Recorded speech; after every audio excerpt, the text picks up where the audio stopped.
Coach Smith with a couple of defensive awards.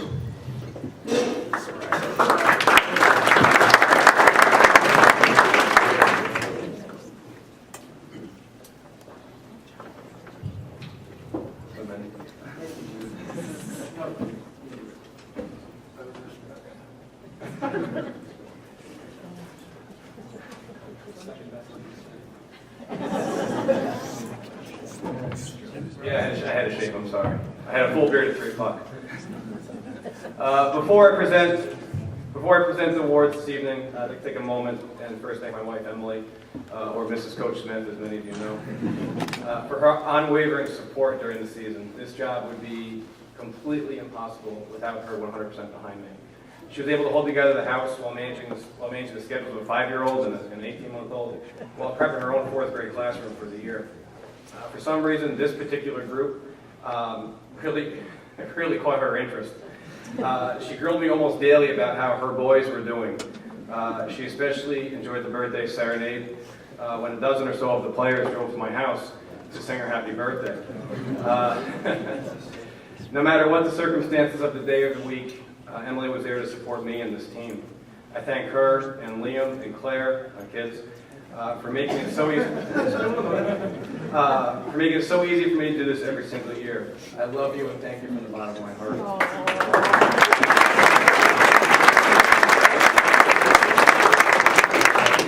I also need to thank my mother.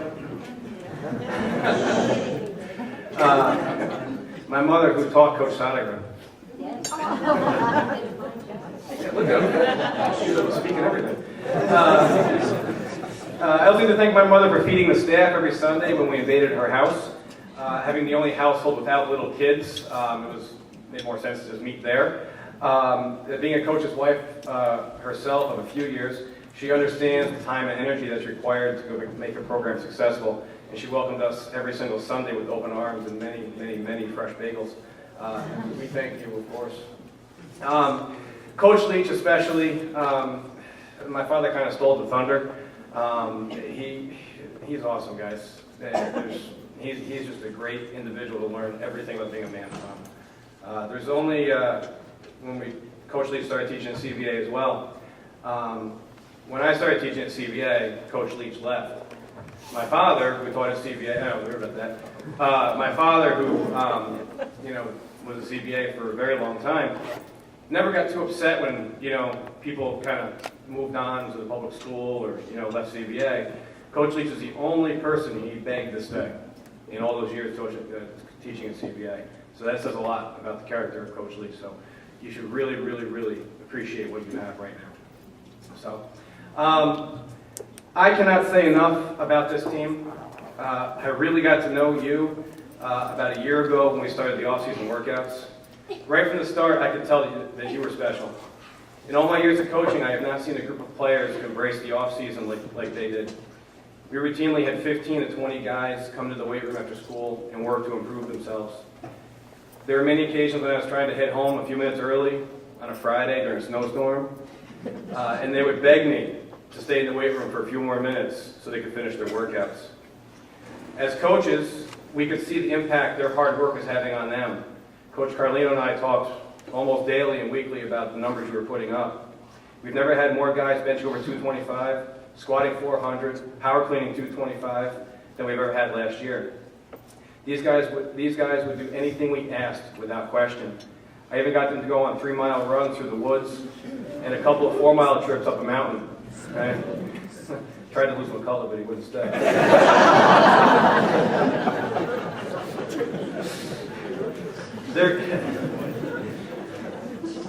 Their energy in the off-season kept me going and became infectious as the season grew closer. I was truly impressed with their dedication and commitment to this team and to each other during the winter months. This season was our best defensive year since I've been with the varsity staff. Aside from our 6-3 record, which is one of the best in program history, recent history, we finished first in Class AA with 14 sacks, tied for first with 9 interceptions, and first with 4 defensive touchdowns.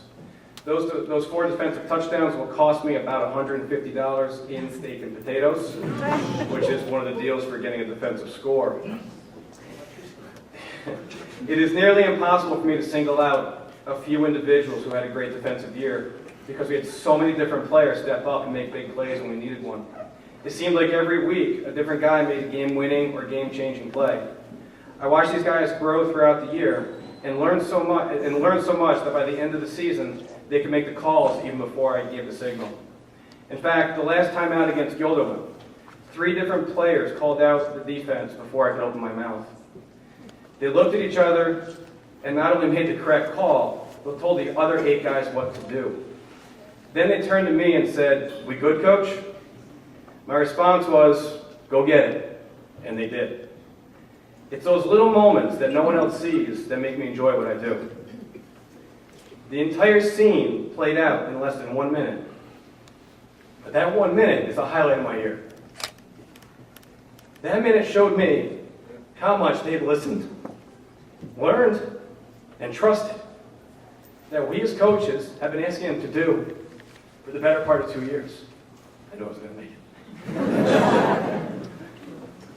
It's a fairly insignificant amount of time in the grand scheme of things, but it'll be etched in my memory forever. In that very brief moment, I was never more proud of players. I've gone for a very long time about each of you.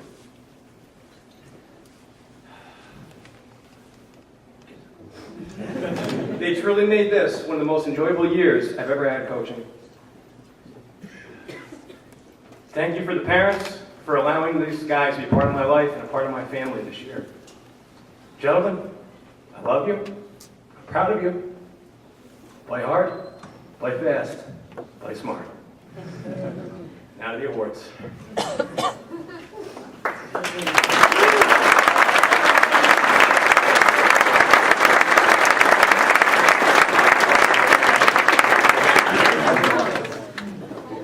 Did you get your time? Her game? Sorry. See the pictures of shaking me up there. That was an awesome night. Oh man, that was fun. Not for you.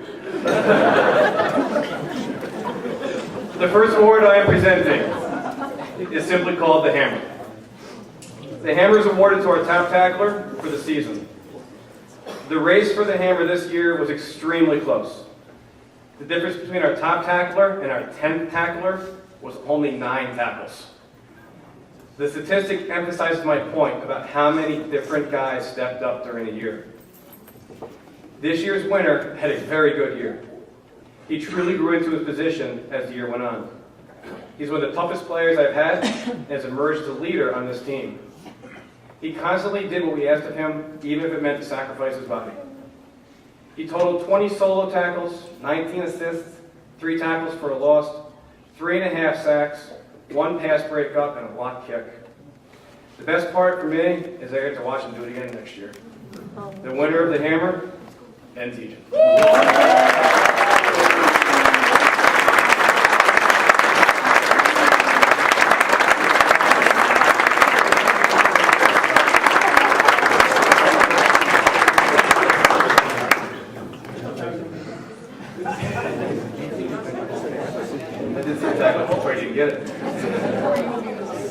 Ben, this is Coach Smith, is the artist behind that. So, yeah, up very late last night, finished that up for you.